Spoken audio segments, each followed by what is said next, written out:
Спасен е човекот кој што заедно со своите две кучиња беше завеан на планината Кожов. Викендов државниот медикоптер пренесе ловџиот тешко пристапен терен од снег со дали станува збор за снег, високи температури или пак природни катастрофи. Тимовите на Центарот за управување со кризи покажаат дека се подготвени брзо да интервенираат и да стапат во контакт со сите институции кои што треба да реагираат на терен. Работа има во цела 2023-та. Ја сумираме годината со директор Стојанче Ангелов. Добро утро и добре ни дојдовте во утринската програма. Добро утро, благодарам за поканата. Нема да погрешам ако кажам дека 2023-та беше полна со предизвици за вашиот тим. Токму така. И повеќе од колку што очекувавме. Ке зборуваме за бројки, сакам некако да ја сумираме годината и да видиме како помина таа. Не можеме да дадеме прецизни, бидејќи 2023 уште не е завршена, но што велат податоците во моментов во однос на искористеноста на 112? Па јас сум задоволен со оглед дека бројот функционира безмалку 2 години, во февруари ќе направи 2 години, без сериозни проблеми, бидејќи проблеми има во секојдневното работење, кои што ги надминуваме. Едноставно овој сектор, бидејќи еден цел сектор стои за овој број, го билдаме, односно го растеме во движење, но направив 112 да не биде само еден изолиран сегмент на Центарот за управување со кризи, туку напротив има една голема кохезија, бидејќи 112 без останатите сектори едноставно не може да функционира.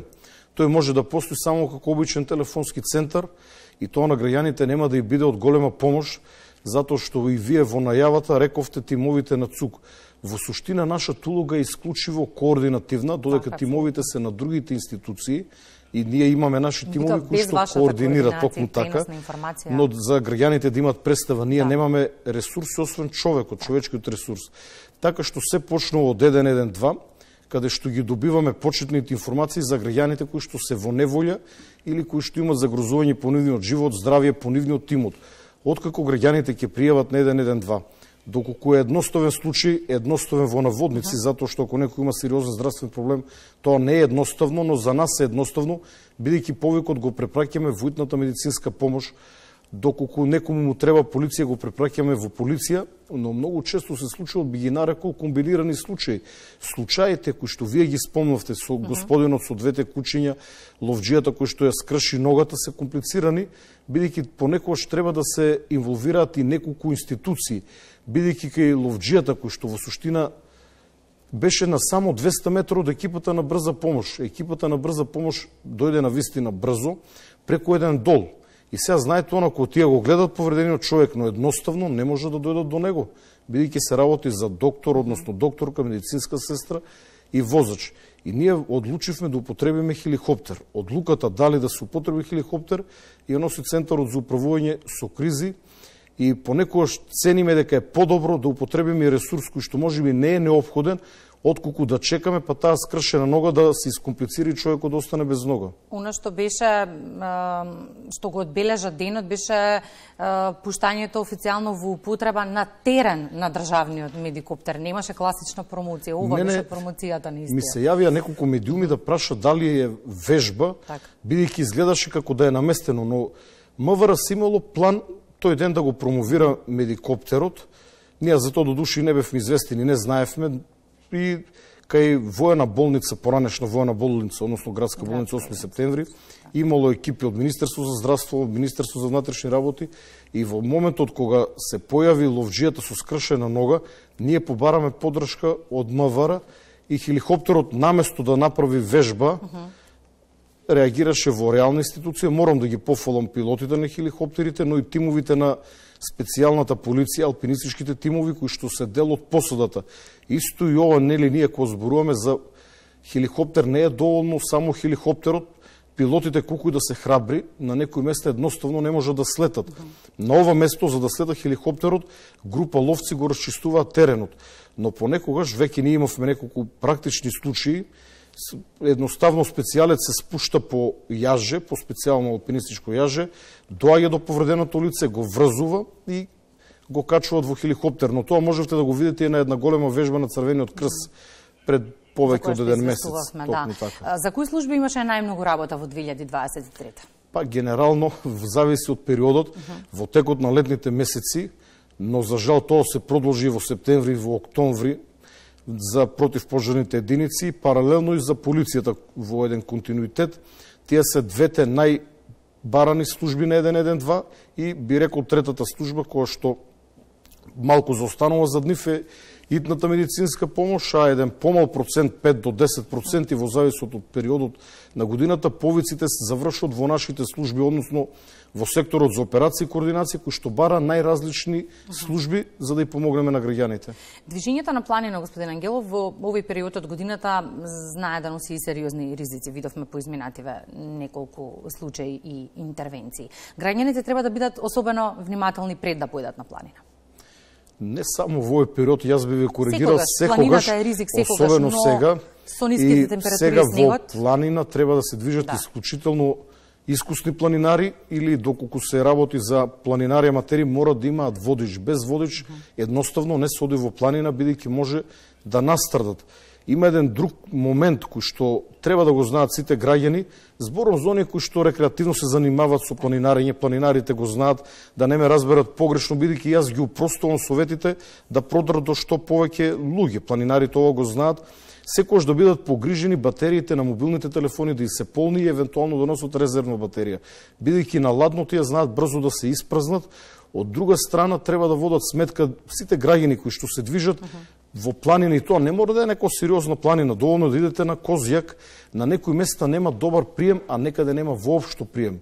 Тоа значи ако се соочат со проблем или не дај Боже ако се случи несреќа, можеби на тоа место нема да имат мрежа, едноставно нема да може да побарат помош и треба на целата мака доколку имат проблем да отидат на место каде што ќе добијат мрежа од која што би побарале помош. Доколку не може да добијат телефонска линија со 112, нека напишат порака, макар само со содржина помош и нека ја пратат на бројот 112.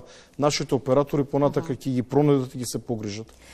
Количката Анита Никушева Јованчева во текот на вчерашниот ден разговараше и со Арген Челјафи од тимот за спасување на планина на Црвениот крст.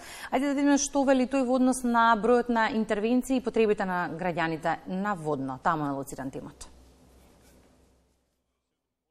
Основната цел на тимот за спасување на планина е навремено стасување и действување заради заштита на човечките животи. Во зимски услови треба да бидеме особено внимателни кога се движиме во шума и се искачуваме на планина. Советите и препораките од нив се особено важни на овие минусни температури, кога имаме студени и магливи утра. Генерално тоа е да се движат у групи, да се движат во низ маркирани патеки, доколку е возможно, пошто како што сите знаеме водно е маркирано, така да шансите да се изгубите се скоро мали. Доколку веќе сте се изгубили, сте побарале помош, останете на таа локација кај што сте ја дале последната информација. Екипите во соработка со Центарот за управување со кризи, во зависност дали повикот е упатен директно кон нас или повикот го добиваме од Центарот за управување со кризи, тимот ќе дојде, ќе ве најде.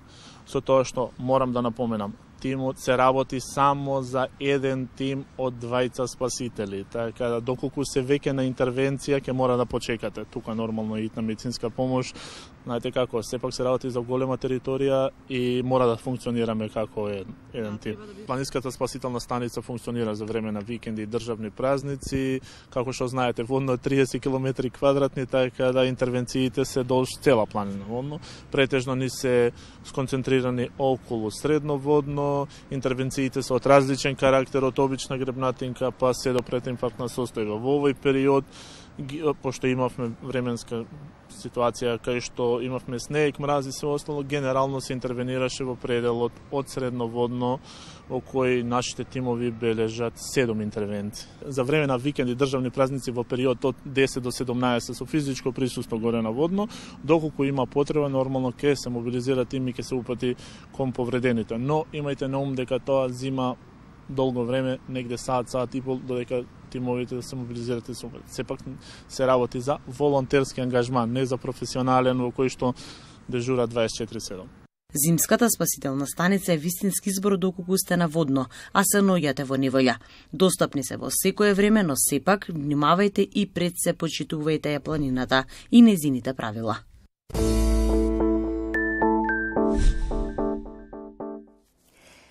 Арген Челјафи во нашето последно интервју пред неколку месеци, меѓу другото, кажа дека многу често граѓаните ги повикуваат службите и кога треба и кога не треба. Тоа се случува и со повиците на 112. Во вашите дневни статистики велите дека околу 40% се реални, одnosno повици за итност, останатите не толку важни. Како граѓаните да проценат дали е вистинско време или дали потребата е толку итна за да повикаат 112?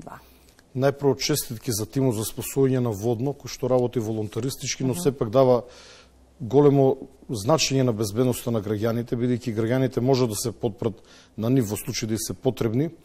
Бројот е околу 40%, но тој варира, како и да е најголем дел од овие непродуктивни повици не се злонамерни, туку граѓаните се јавуваат барајќи одредена услуга, која што не е во наша надлежност, но мојата насока како директор е секогаш кога можат операторите да ја помогнат на граѓаните со информација да го направат тоа, затоа што можеби некоја возрастна господја која што е во депресија и не е итен случај од аспект, медицински аспект, бидејќи не е загрозен животот, но неколку минутен разговор можеби ќе помогне и при тоа ќе биде кажано на кои броеви може да се јави да поразговара, да добие медицински совет и така натака. Во суштина, граѓаните самиот зброј 112 е број за итни состојби. И самите граѓани треба да проценат што е итно, но итност е субјективна категорија. Да. Така што, генерално не е проблем граѓаните, ако имат мака, нека се јават на бројот 112, мислам дека нашите оператори се љубезни и ќе проценат. Важно е дека сите разговори се снимаат, доколку некогаш има спорни моменти, јас како директор можам да го преслушам разговорот и да проценам и врз основа на тоа да ги градиме нашите стандардни оперативни процедури, кои што неколку пати ги менувавме за да се прилагодиме ние на граѓаните, а не граѓаните на нас. За да сумираме, како сте екипирани во моментов? Потребни ли се дополнителни човечки ресурси? Во 112 добро сме екипирани, владата ни дозволи 50 вработувања пред 2 години кога билдавме системот и со овие луѓе би рекол дека работиме квалитетно. Се разбира дека квалитетни луѓе секој се потребни, IT секторот како и во сите државни институции ние би рекол празен, овде сме тенки со квалитетни кадри, но генерално сите институции го има тој проблем. Какви други слабости има системот? Во кој сегмент треба да се напредувате во 2024 за крај? Системот за управување со кризи има организацијски слабости.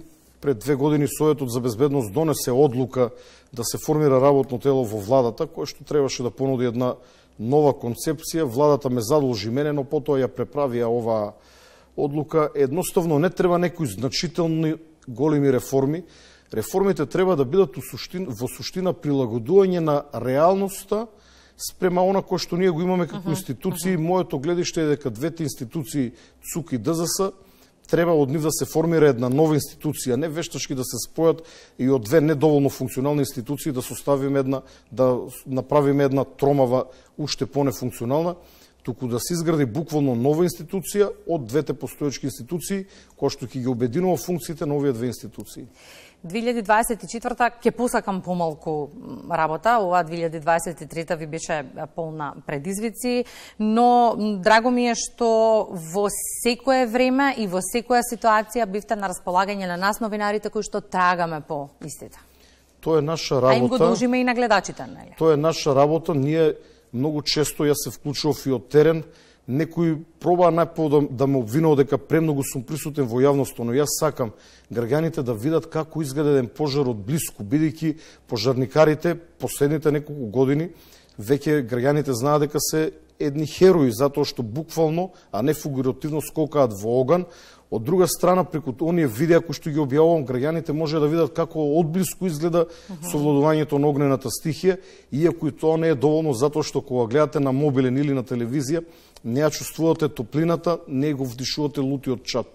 Но им го доближивте, па и на социјалните мрежи, принципот на работење на Центарот за управување со кризи и ефикасноста на институциите кои што се вклучени во интервенциите во. Токму така, храбрите пилоти на хеликоптери, авионите на Дирекцијата за заштита и спасување, пожарникарите, спасувачите, итната медицинска помош, ги направивме подостапни до граѓаните, за граѓаните да знаат што државата има на располагање. Благодарам за тоа и за гостувањето во Македонија наутро. Благодарам.